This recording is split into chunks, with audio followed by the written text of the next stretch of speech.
What you're seeing behind me are images of what's going on in Libya and what has been going on since the Gaddafi era laws existed.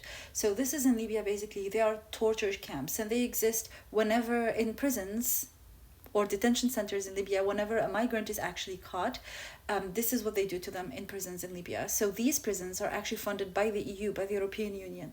Picture this: you're leaving Cote d'Ivoire, you want a better life in Europe, there are so many reasons why you decide to leave Cote d'Ivoire, most of them economic, but also for safety reasons. You can be a mother with your kids, you can be a man, it doesn't matter, you're an innocent guy.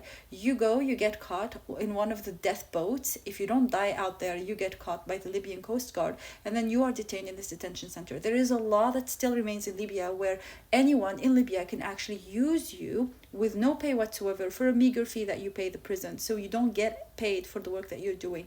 In prisons, I have seen women being raped. I'm not going to say the word.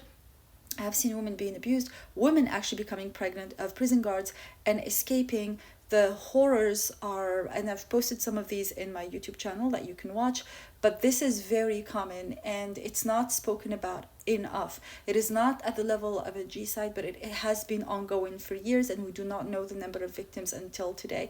A lot of us have done work on this. The United Nations have done work on this. Inurbina has done work on this. And I just want to show you basically what it is and how horrifying it is. It is both men and women and children.